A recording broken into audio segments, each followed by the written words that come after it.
안녕하십니까. 관리번호 11번입니다. 수업 지원 시작하겠습니다.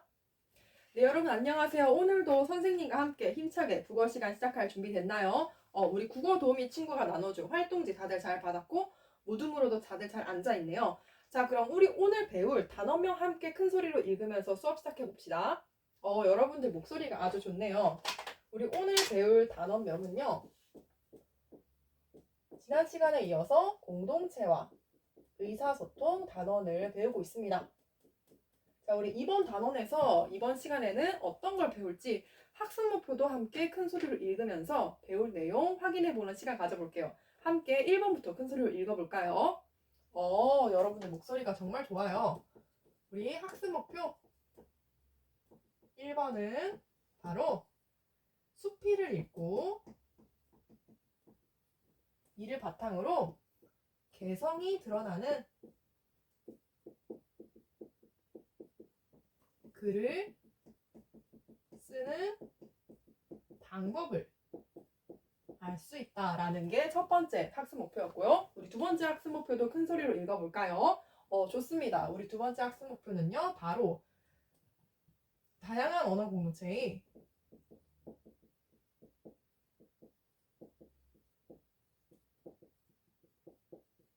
특성을 고려하여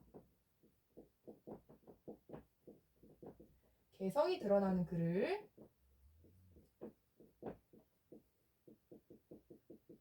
쓸 건데 오늘은 어디까지만 한다고 나와 있나요? 맞아요. 바로 계획하고 조직한 다음 조직하고 표현 방법을 정하는 것까지 오늘의 학습 목표가 되겠습니다. 좋아요. 그럼 우리 오늘 학습 목표 달성하기 위해 첫 번째로는 우리 지난 시간에 읽은 공손옥의 수필이 있을 텐데요. 네, 우리 오늘은 그 수필을 보고 개성적 글쓰기를 하는 방법을 알아보고 그 다음에는 우리가 직접 글 쓰는 시간을 가져보겠습니다. 기대되나요? 좋아요. 그러면 우리 활동 1로 한번 넘어가 봅시다. 첫 번째 활동은요. 바로 개성적 글쓰기 방법 파악하기입니다.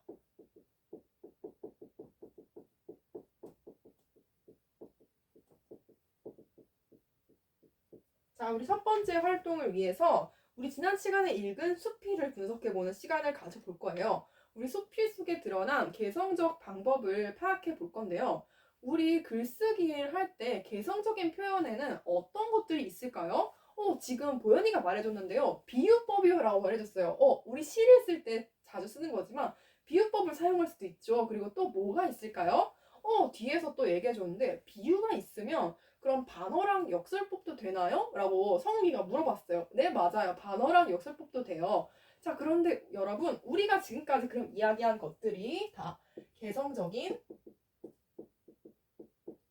표현이 되는데 여러분이 이야기한 것처럼 뭐 역설, 비유, 상징 그런 것들 말고 또 뭐 속담을 사용한다던가 격언을 사용한다던가 이런 것들을 통해서 우리가 나타내려는 주제를 조금 더 개성 있게 드러낼 수 있을 거예요.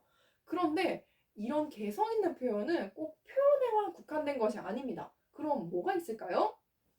바로 가치 있는 인식도 우리가 개성적인 표현으로 볼 수가 있습니다. 가치 있는 인식이라고요?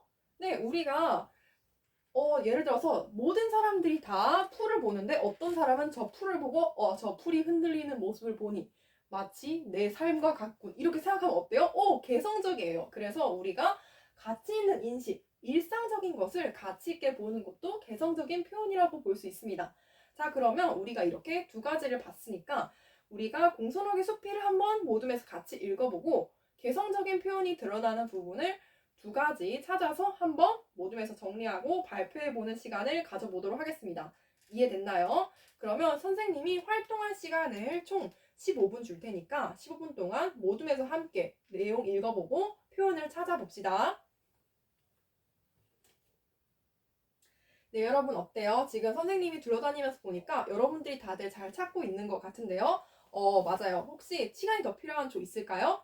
그럼 여러분들 다들 잘 찾았다고 하니까 한번 발표를 해봅시다. 발표해볼 모둠 있나요? 네, 1모둠이 발표해볼까요? 1모둠에 보현이가 발표를 잘 해줬어요. 1모둠에서 우리 수필 속에 첫 번째로 표현법을 찾아봤는데요. 바로 역설법이 있다고 했습니다. 역설법이 어디에서 드러나나 하고 봤더니 마지막 문단에서 살아도 진정으로 사는 것이 아닐 것이다 라고 하는 부분에서 역설법이 드러난다고 했어요. 왜냐하면 바로 살아있지만 사는 것이 아니다. 이게 우리가 배운 역설법 맞죠? 우리 보현이가 잘 찾아줬고, 또 그리고 1모듬에서는 바로 가치 있는 인식으로 우리 작가가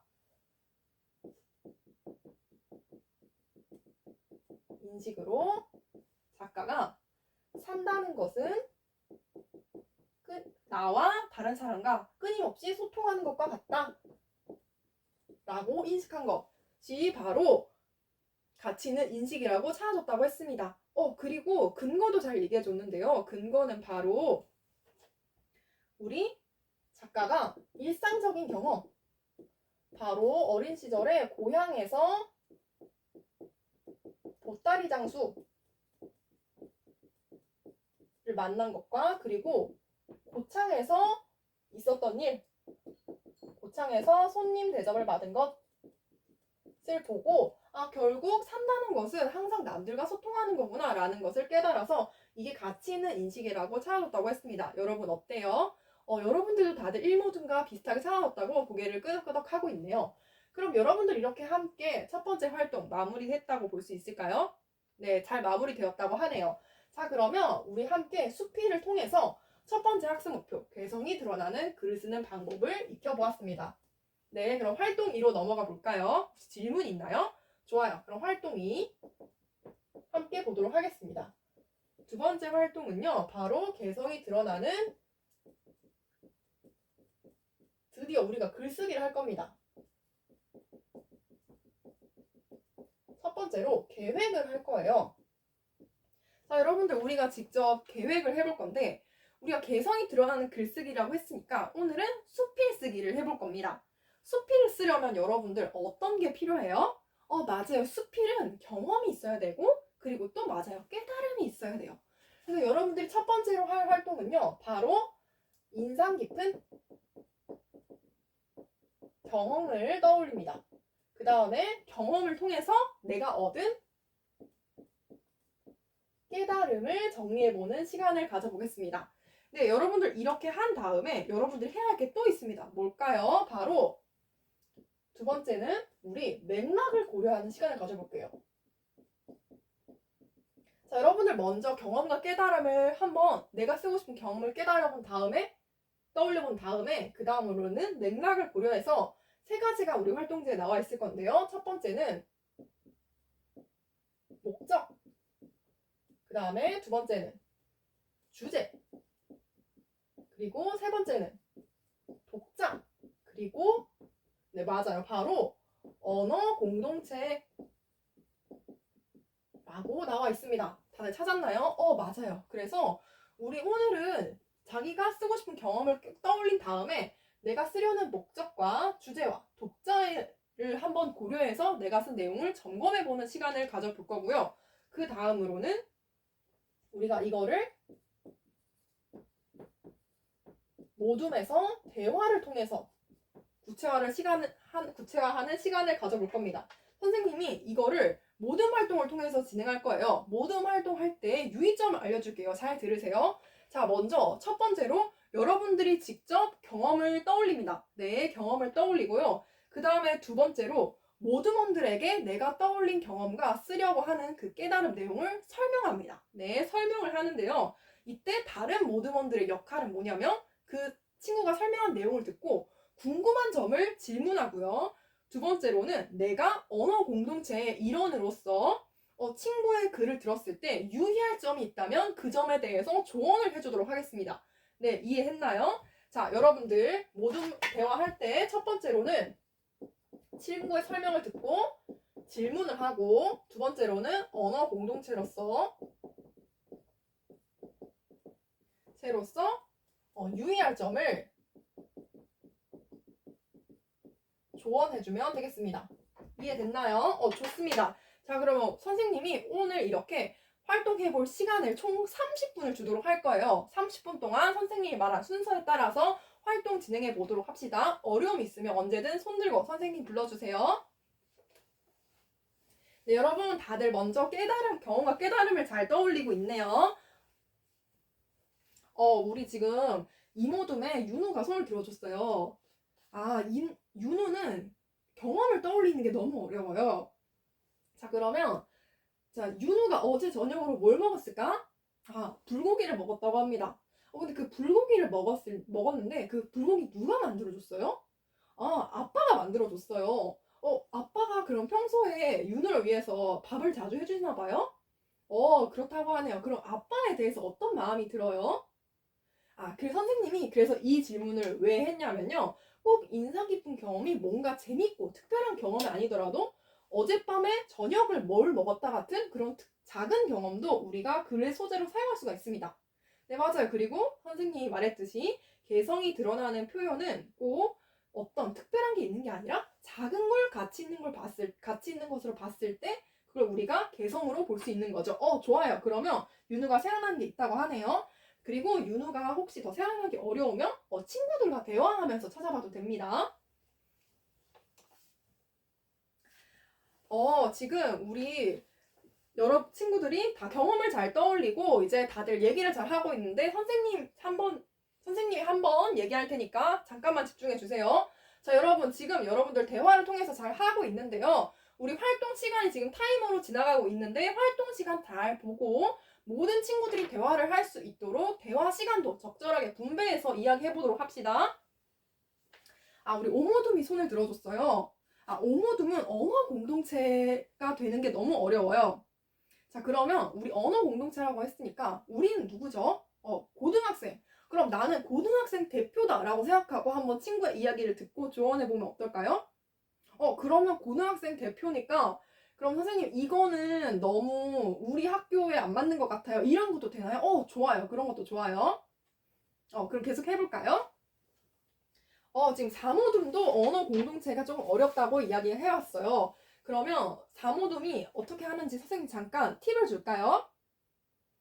좋아요, 좋아요. 그러면 우리 언어 사모둠 위해서 선생님이 하나 팁을 주자면 지금 친구가 이야기를 했는데 아까 다른 친구가 근데 방금 그 촌놈이라는 표현은 비하하는 표현 아니야 라고 말했어요. 그쵸? 이런 것도 우리가 언어 공동체를 고려하게 될 수 있어요. 네, 맞습니다. 언어 공동체라고 하면 그냥 우리가 쓰는 언어 공동체니까 꼭 학생이 아니더라도 조금 더 넓은 공동체로 볼 수도 있겠네요. 좋아요. 네, 여러분 언어 공동체의 특성을 고려하는 거 어려워하는 친구들이 많은데요. 첫 번째로는 학생의 입장에서 친구들의 이야기를 들어보고 조금 더 다른 모둠이 하는 걸 보니까 조금 더 넓은 입장에서 내 전체적인 독자들의 입장에서 이런 표현은 조금 안 좋은 것 같아 라거나 이런 식으로 바꾸면 조금 더 이해가 쉬울 것 같아 라는 이야기가 나오고 있어요. 선생님이 인상 깊었던 것 중에 하나는 저기 산모둠에서는 롤로 비유하는 건 여자애들은 잘 이해를 못할 것 같다라는 이야기가 나왔어요. 좋아요. 여러분들이 그러면 조금 더 대화해보고 시간도 잘 맞춰서 진행해 보도록 합시다. 네, 여러분 어때요? 그 시간이 더 필요한 모둠 있나요? 좋아요. 그럼 여러분들이 잘 해결했다고 하니까 다음 활동으로 한번 넘어가 봅시다. 우리 다음 활동은요. 바로 내용을 조직하고 표현 방법을 선정하는 활동입니다.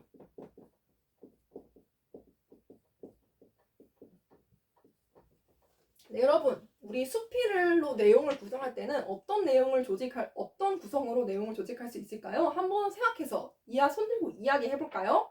상민이가 손을 들어줬네요.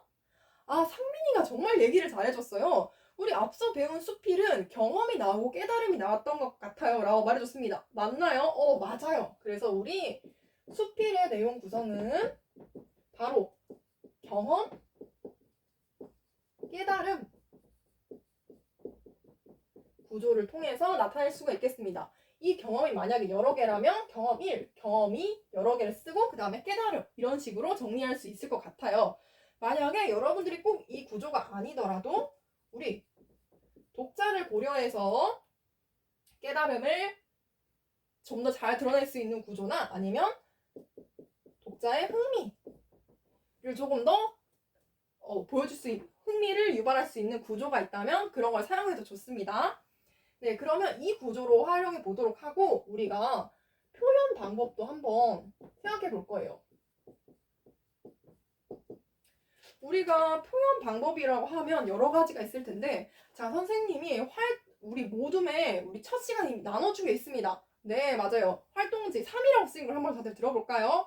활동지 3번을 들어보면 우리 활동지에 바로 앞에서 나온 역설, 단어, 비유, 격언, 속담에 대한 설명과 예시들이 함께 나와 있을 거예요. 네, 여러분들 이 글을 모둠에서 한번 같이 읽어보고 그리고 나는 내 주제를 표현하기 위해서 이 표현을 쓰고 싶어 라고 고른 다음에 그 표현을 써서 중심 문장을 한번 만들어 보는 활동을 가져보겠습니다. 이해됐나요? 네, 중심 문장 만들어 본 후에는 우리 구조에 따라서 쓸 내용을 내용 조직도에 정리해 보는 시간도 가져보겠습니다. 선생님이 활동할 시간 이번에는 총 20분 주도록 할 거고요. 20분 후에는 우리 모둠에서 한 명씩 정해서 발표해보는 시간 가져봅시다. 그럼 시작! 네, 여러분 시간이 다 되었는데요. 어때요? 시간이 더 필요한 모둠 있나요? 좋습니다. 자, 그러면 여러분들 어떻게 했는지 발표 한번 해볼까요? 네, 우리 오모둠이 제일 먼저 손을 들어줬어요. 우리 오모둠 발표 한번 들어봅시다. 우리 오모둠의 민주가 자기가 어떻게 했는지 설명을 해줬어요. 민주는 자기가 만든 경험은요, 바로 친구가 놀림을 하는 중학교 때 경험이 있었고, 고등학교 와서는 새로 사귄 친구가 칭찬을 해준 이 두 가지 경험을 했고, 그들 통해서 만든 깨달음은 바로 말이 소중함을 깨달았다고 얘기하고 있습니다. 그래서 우리 민주가 사용한 표현 방법은 바로 비유를 사용해서 말은 바로 사람을 키우는 음식이다 라고 해서 말을 통해서 내가 나쁜 말을 들었을 때는 자존감도 나아졌는데 좋은 말을 들으니까 내가 성적도 오르고 뭔가 자신감도 생기고 거울을 볼 때 내가 더 예뻐 보이는 것 같다라고 이렇게 비유를 통해서 핵심 내용을 정리해줬어요. 좋아요. 우리 민주가 다음 내용도 어떻게 쓸지 정말 궁금하네요. 자, 그러면 우리 오늘 이렇게 함께 하는 시간 가져봤는데 어땠나요? 좋아요. 그럼 우리 다음 시간에 오늘 배운 내용 잘 가지고 있다가 수필도 써보고요. 다음 시간에는 수필을 공유해보는 시간도 가져보겠습니다. 기대되나요? 네. 우리 오늘 활동 마무리하기 전에 2로 익혀서 다들 활동지 QR코드를 한번 찍어볼까요? 네, 오늘의 형성평가가 기다리고 있습니다. 형성평가 통해서 우리 개성이 드러나는 글쓰기 방법 한번 문제 풀어볼까요? 다들 잘 풀어보았나요? 다들 잘 풀었다고 지금 화면에도 잘 나오고 있네요. 자, 여러분 우리 오늘 활동도 잘 수고 많았고요. 우리 오늘 배운 내용 잘 떠올려서 다음 시간에도 잘 해보도록 하고요. 오늘 계획 조직까지 했으니까 다음 시간에는 글쓰기를 해보도록 하겠습니다. 그럼 다음 시간에 만나요. 이상입니다.